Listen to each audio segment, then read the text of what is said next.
Hi everyone watching. My name is Mary and I'm a data analyst. Now you might ask, what is a data analyst?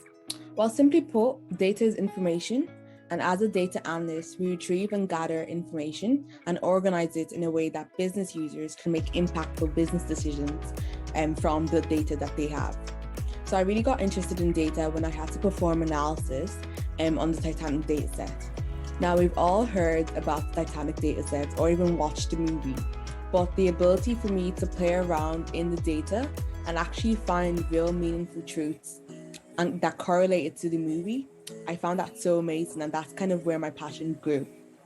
Now the tool that I use is Python, but I'm going to be showing this analysis in Jupyter Notebook. There are a few other tools that data analysts use, like SQL or Tableau for visualization, but for now I'm going to stick with Jupyter Notebook so that I can show you kind of briefly what a data analyst would do. Now, without further ado, let's dive right in. So the first thing we're going to do is we're going to import our libraries. Now, libraries consist of functions that are handy to have when performing our analysis. So let me just import our libraries or our packages as well. And now we're going to move on to data cleaning. So it's important to do data cleaning or to perform data cleaning from the very beginning, because it makes sure that the quality of our data is as clean as possible, and so we are able to gather as much information as we can from the data without any skewness or outliers or anything that would disrupt the flow of our data or the quality and performance of our data. So this is just a quick data description of our data. So we're going to focus on P class, which is passenger class. So you can be either in first class, second class, or third class. And it's just basically just a representation of your status, your social status. And then we have survival, which is encoded as 0 for no and 1 for yes. We have the name, we have the sex of passengers, and the age of passengers. So these four variables, or also another name is features, will be very important for us during our data analysis. Okay. So Kaggle is the world's largest repository of data sets. So if you're really interested in analyzing data, I would urge you to to look up kaggle.com, and there you can find a lot of data sets, a lot of codes as well, that would kind of help you and assist you in terms of analyzing a data set. Okay, so what I'm going to do is I'm going to load in this Titanic data set. And here we can see what the output looks like.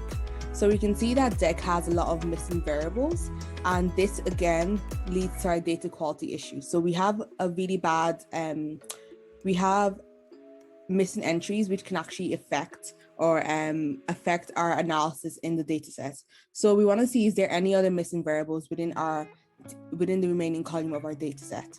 So we won't be using DEC in our analysis because for me, it's not really important at the moment, but for different analysis, you can find out different questions in terms of DEC or cabin, if that's what you were looking for. But for now, that's not what I'm looking for. So I'm not taking any heed to the DEC variable, but I want to see what other variables have missing information. So that's what I'm going to do here. So I'm just going to get the sum of all the missing information, and we can see age has 177 missing information. Now, there are two things I can do. I can either drop the entries that have missing information in the age column, or I can replace these missing entries with the mean of the age variable. So what I'm going to do is, because our sample data is 891 entries, it's not large to drop much needed rows in our analysis. So what I'm going to do is I'm going to replace the mean. I'm going to replace the missing entries with the mean of the age column. So, and I'm also going to do it by passenger class. So for the females, for each passenger class, 4 females, I'm going to replace the missing information associated to those passengers class with the mean. So here we can see for females in first class, the mean age is 34. So it's just going to replace that empty cell with 34. So let me run this code. So this is a function, and in this function is an if statement. So this is going to look for all the rows that have missing information, and then it's going to put in place the mean of those ages with respect to their passenger class and their sex. Okay, so that's what I've run the code, and you can see, for example, here for 20, what is it, 20, 20, sorry, for 800 entry 888, you can see that it's 21.75, and this is relating to 21.75 for these females in the third class. Okay, so the reason why I know this is because I know what the associating variables are in regards to sex and passenger class, so I can easily tell. Okay, so now we want to see what the data looks like. Good, so we have no missing information, so all our data is clean here for these variables. For these variables here, like deck and embark town, it's not really needed in our analysis, and usually I will drop these variables, but for now, that's okay. I'm not going to take heed to them anyway, so we can just move on. Okay, now if I do Titanic.describe, this is going to give me the summary statistics of our variables in our numeric variables in our data set. Now, survived isn't really giving us much because it's encoded as 0 for not surviving and 1 for surviving. So the mean isn't really it doesn't give us any interesting information. But what does give us interesting information is the age. So in our data set, the mean age of passengers is 29. So the average number of people are of age 29, and the fare, on average, passengers pay 39 pounds or euros. I'm not really sure what the unit is at the moment for their fare. So the unit will probably be in the data description stated earlier. Okay, so let's move on. So now we're going to explore our data. So often in data analysis, there's a question or multiple questions that we're being asked, and it's our job to find answers to it. So I've kind of generated a number of questions for us to find answers to today. So we have 4 questions here, and we're going to go through each one of them and try and find the answers in the data. Now, the first question, what was male and female survival per class and by age? So now the variables of interest is passenger class, age, and then survival, and also sex. Okay, so that's what we're going to be focusing on. So here we're going to get the box plot. We're going to get a box plot of the comparison of male and females, their ages and by class. So we can see here, males are in blue and females are in orange. And we can see first class, second class, third class. Okay, so that's now showing the comparison in terms of age. So on average, for the males in first class are 40 years of age, and in females are around, let's say 35 years of age. And then the age goes down as passenger classes go down. So we can see second class, the age is around 30 years for males and females, and for third class it's around, let's say the late 20s. That's what the age is like for males and females in the third class passengers. Okay, now we're going to move on to visualizing the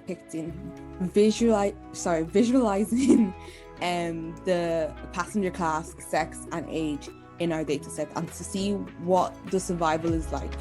Okay, so now we have our plots here. So this is a scatter plot, and now we have this for passenger class, first class passengers, and so we can see the survival is very the ratio is more favorable to females, because we can see here a lot more females survived than males in the first class status. So we can see all the blues represent females who survived, whereas the red, there's a lot more red triangles on the male side. Okay, so let's look at it for second class. Again, this is a good representation. A lot more females survived, okay, and then a lot more males died. Okay, so now we're understanding that a lot more females were more likely to survive than there was males. Now let's look at the age group. So we see the age group is pretty even across the range, the number of survivals in the female section, for first class and second class. And let's look for third class. So, sorry, 1 second. Okay, it doesn't really show. Okay, sorry, it doesn't really show up in the screen that well, but let's look at, sorry, Sorry, let's look at this. It's a bit hard to see, but you can see now a lot of red triangles. So now we're showing that a lot more passengers who were of a third class status were dying again. So now if we just understand what is going on here. So back in the day, there was the concept of ladies first and children first. So now these images are representing that information. But then you can see a lot more deaths in the third class for third class passengers. Now, if you picture this, a lot of the third class passengers had rooms and accommodations closer to the engines. And if you picture how the Titanic sank, it sank with the engine first. So that's how the Titanic sank. So it went like this. So a lot more passengers who were closer to the engines were more likely to die than they were to survive. And a lot more people who had rooms and accommodations closer to the deck were more likely to survive because they were closer to the lifeboats. And this is what this information is kind of depicting, that females were more likely to survive, and then also first class and second class passengers were more likely to survive because they had rooms closer to the deck, and so they were closer to the lifeboats and they were able to survive more. Whereas the third class passengers, from this red triangles you can see here, it wasn't the case for them. Okay, so let's move on. Apologies about the screen issues at the bottom. Now let's move on to our second question. Did passenger class make any difference to survival? So our previous plot said yes. So let's see again in a different way of analyzing the information.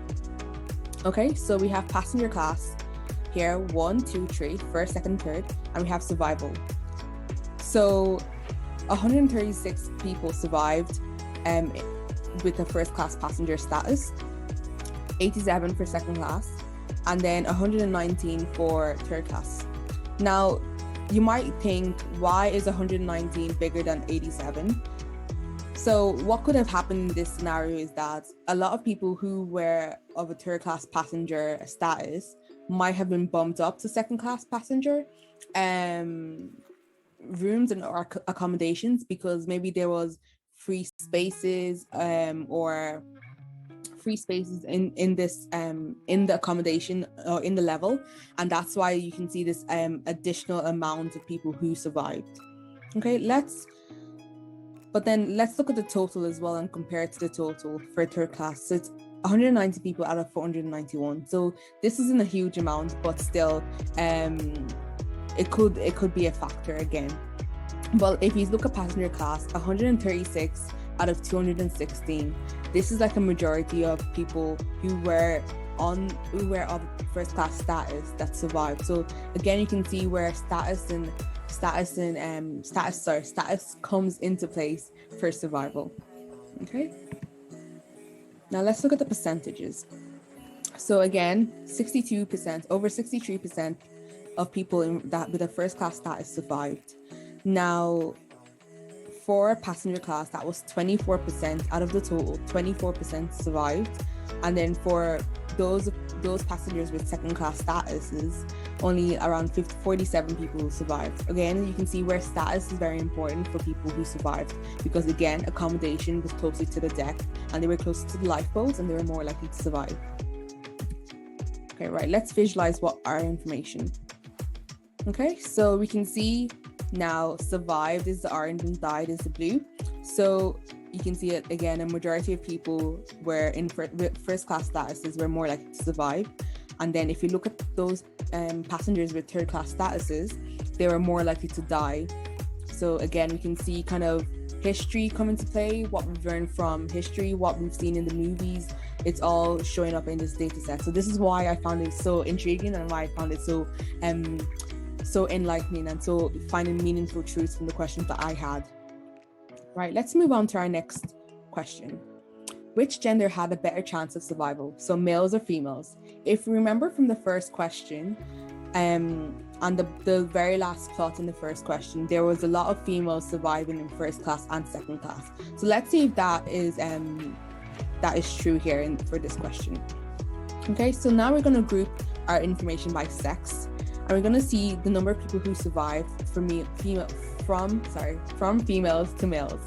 So we can see 233 females survived out of 214. That's a huge majority. So we can see again, females are more likely to survive from this information, and males 109 out of 57. That's really shocking.